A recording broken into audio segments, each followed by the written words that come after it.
that after an exhaustive investigation, the Department of Justice has reached the conclusion that insufficient evidence exists to prove beyond a reasonable doubt that the police officers who arrested Eric Garner in Staten Island on July 17th of 2014 acted in violation of the Federal Criminal Civil Rights Act.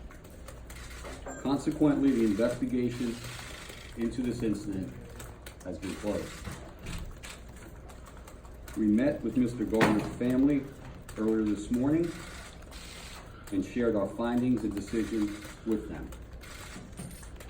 I offered my sincere condolences, as well as the condolences of Attorney General Barr and the entire department, to the family for this tragic loss. This morning, I want to discuss the reasons for our decision and how we reached it.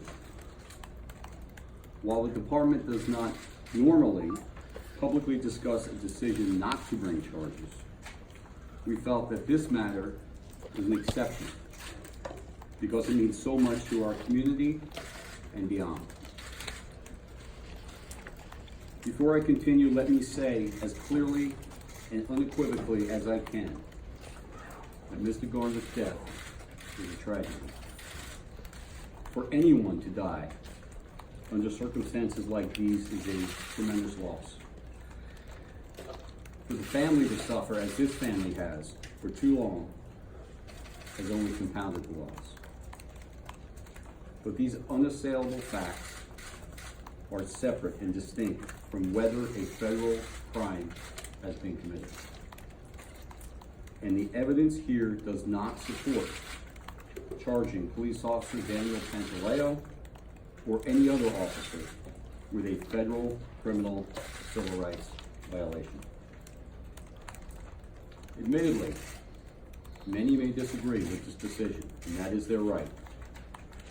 However, we hope that by announcing and explaining our decision today, we can bring some measure of closure to one of this city's more upsetting incidents involving the police and a member of our community.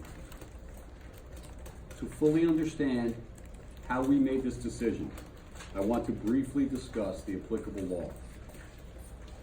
In order for a federal criminal civil rights charge to be brought, the government must prove beyond a reasonable doubt 4 elements.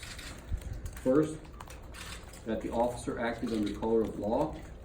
Second, that the officer used objectively unreasonable force under the circumstances. Third, that the officer violated the law willfully. And fourth, that the wrongful conduct caused bodily injury to the victim. In simpler terms, this means that the government must prove beyond a reasonable doubt that an officer willfully used more force than he reasonably could have believed was necessary under the circumstances. During the department's investigation, we focused primarily on 2 of these elements. First, whether the force used was objectively unreasonable under the circumstances, and second, whether the officer acted willfully in violation of the law. The reasonableness of a particular use of force must be judged from the perspective of a reasonable officer on the scene, rather than with 20/20 vision of hindsight. And the law recognizes that police are often forced to make split-second judgments in circumstances that are tense, uncertain, and rapidly evolving. However, even if the government can prove beyond a reasonable doubt that the force used was objectively unreasonable, the government must also prove beyond a reasonable doubt that the officer acted willfully. This is the highest standard of intent imposed by law, and it is different and higher than the intent standard under the relevant state statutes.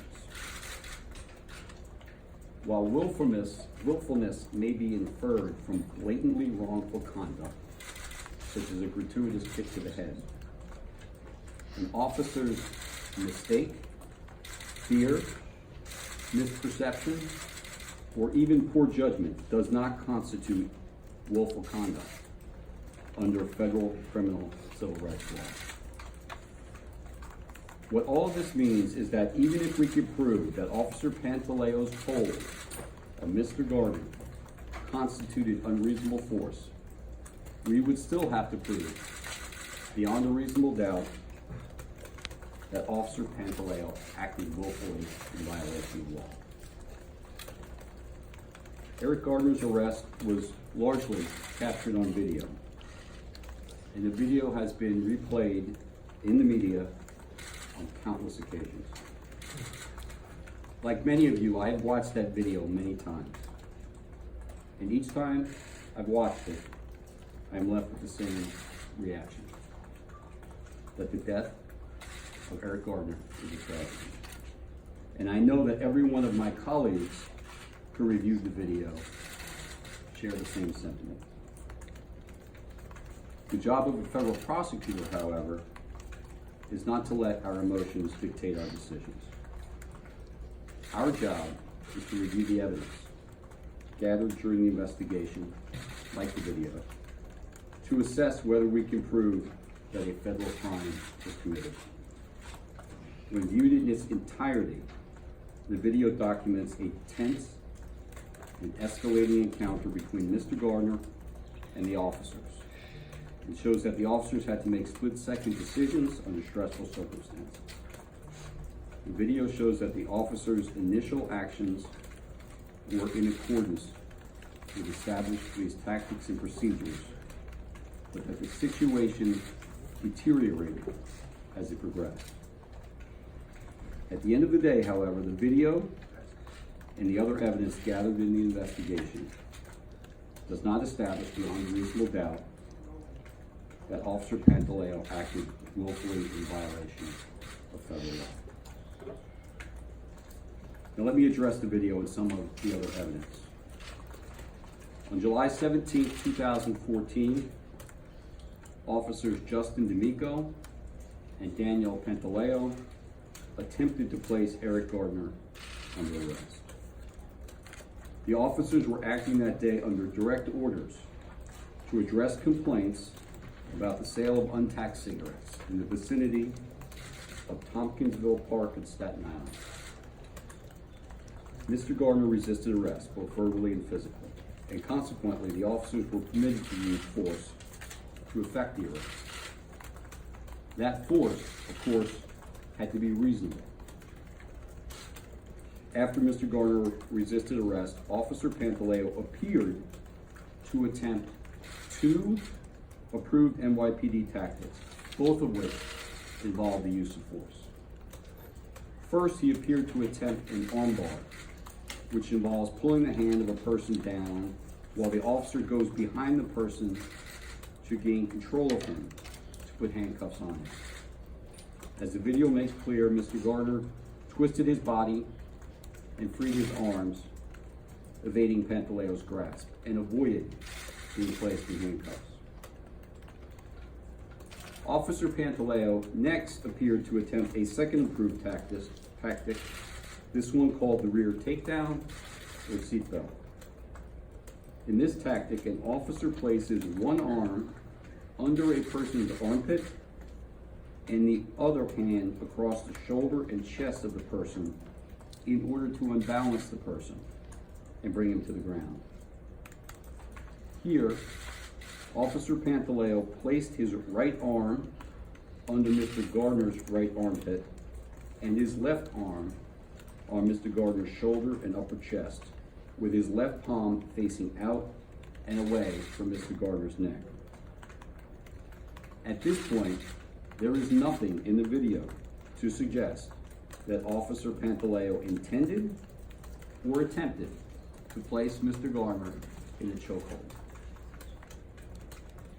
I would also note that there was a significant difference in size and weight between Mr. Garner, who stood 6'2" and weighed close to 400 pounds, and Officer Pantaleo, who was considerably smaller.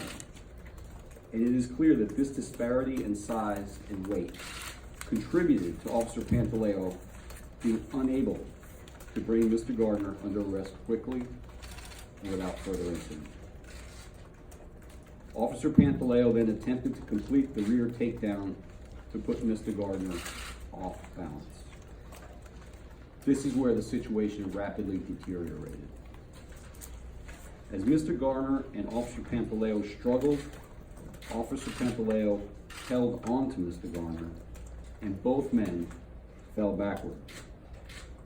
In the process, Officer Pantaleo's body slammed against a store window, causing the window to buckle.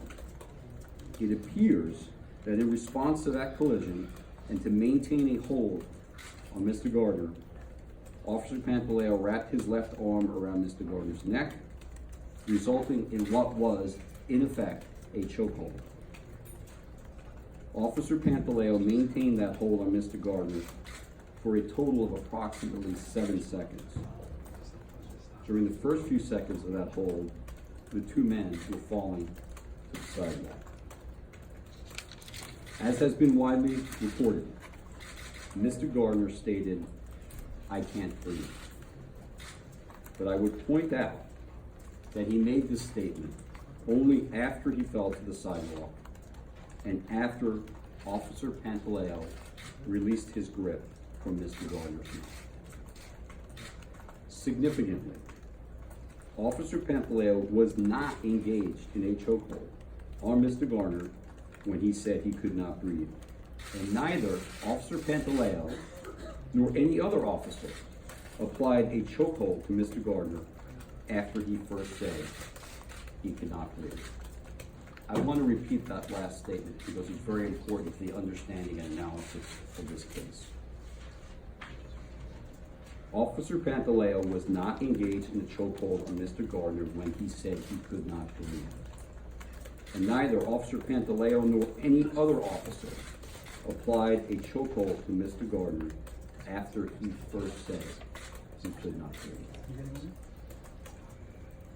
It is also important to understand that there is a disagreement among medical experts regarding the cause of Mr. Garner's death. While the medical examiner who conducted Mr. Garner's autopsy ruled it a homicide, meaning that the death resulted, rightly or wrongly, from the actions of another medical examiner who reviewed the autopsy report could not conclusively determine whether the chokehold itself caused Mr. Garner's death. At least two different medical experts have explained that the sudden cardiac arrest suffered by Mr. Garner could have resulted from a number of causes in addition to the chokehold, including being restrained in a prone position, damage to his neck area that was not attributable to the chokehold, and Mr. Garner's serious underlying medical conditions. This is significant because it casts doubt upon whether the chokehold itself directly caused Mr. Garner's death. When we evaluated Officer Pantaleo's actions in light of his training and experience, Mr. Garner's size, weight, and actions to resist arrest, and the duration and escalating nature of the interaction, we determined that there was insufficient evidence to prove beyond a reasonable doubt that Pantaleo acted in willful violation of federal law. As a result, we concluded there is insufficient evidence to bring a federal criminal charge against Officer Pantaleo for his role in the untimely death of Mr. Garner. Before I conclude, I also would like to address the timing of today's announcement. As I mentioned earlier, this investigation was extremely thorough and time-consuming. And the recent administrative hearing conducted by the NYPD provided, at least potentially, one last opportunity to develop evidence that might have put us in a position to bring charges. But regardless, today's announcement is long overdue. We, the department, owed it to Mr. Garner's family and the community to complete the investigation and announce our decision earlier. I should emphasize that this was a very difficult decision, and it was one that was contemplated and considered at the very highest levels of the Department of Justice for several years. For the family, for the community, and for the cause of justice, please know that experienced, highly trained federal agents and career prosecutors worked hard to investigate and examine the facts to determine if a federal criminal case could be brought here. The department remains committed to aggressively investigating allegations of excessive force by police officers and others, and will continue to dedicate all necessary resources to doing so. We are committed to aggressively prosecuting excessive force cases whenever there is sufficient evidence to bring them. Mr. Garner's death was a terrible tragedy. But having thoroughly investigated the surrounding circumstances, the department has concluded that the available evidence would not support federal civil rights charges against any officer. We know and understand that some will be disappointed by this decision, but it is the conclusion that is compelled by the evidence and the law. Thank you. I know that there will be questions. There will probably be more questions than we can handle in this forum. We will take a few of them now, and if there are subsequent questions, please direct them to our PIO, and we'll do the best we can to answer. Sir. Ron Allen from NBC News. Because this case is so complicated, and you point out that there are inconsistencies like the cause of death and so forth, and because the public has seen this videotape as you have, it sounds to me like some of your critics would say that you are playing the role of judge as well as potential prosecutor. Why not let a jury decide all these facts? And don't you think that your decision would perhaps have more widespread support and less criticism, if you will, if a jury decided? Why not let a jury decide this? We would certainly understand that view, but as federal prosecutors, there are two things that we have to be satisfied with before we present a case to the grand jury. That is set forth in the Justice Manual, which guides the procedures and policies of the department and has long done so. First, as federal prosecutors, we must actually be convinced beyond the reason that we can present evidence beyond a reasonable doubt that the defendant has committed the crimes charged.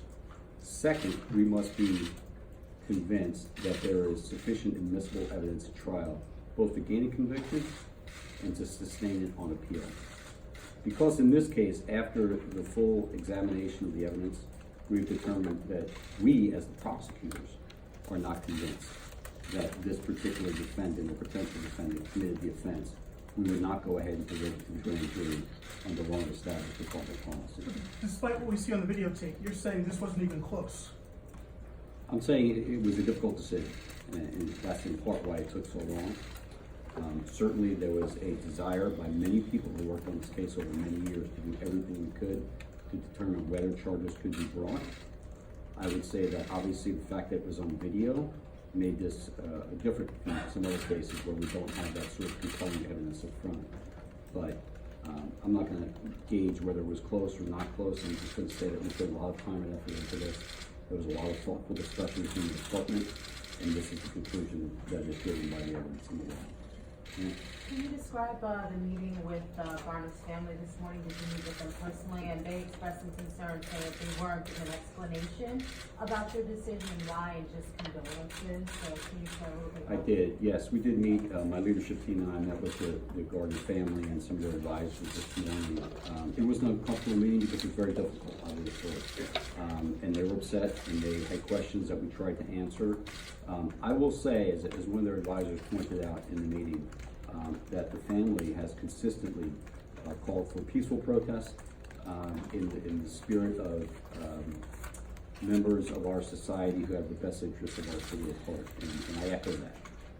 We did our best to try to explain why we reached the decision that we reached, but obviously it was a difficult discussion with the Garner family. I did express my condolences, the condolences of Attorney General Barr and the department, And I apologize to them for how long this took, because the delay certainly is regrettable and inappropriate. Sir, can you expand more on that about the delay and in terms of why did it take so long? It's one of the criticisms here. We went through several different U.S. attorneys, different attorney generals, different civil rights attorneys over the DOJ. I mean, it sounds like there was a problem here. And just if you can explain, is it a problem that it took so long? Is that in any way affecting the investigation? This should never have taken as long as it did. I don't think the delay in any way compromised the investigation. This is not a situation where evidence was lost or memories faded. People were interviewed immediately after the incident, and more than 4 dozen witnesses were interviewed: law enforcement, civilian, expert witnesses in the use of force, medical examiners, and others. So I don't think that we lost evidence by the delay. But the delay was entirely inappropriate and unacceptable. And as you said, we've had a number of changes, U.S. attorneys. I think there have been probably 5 AGs who considered this case.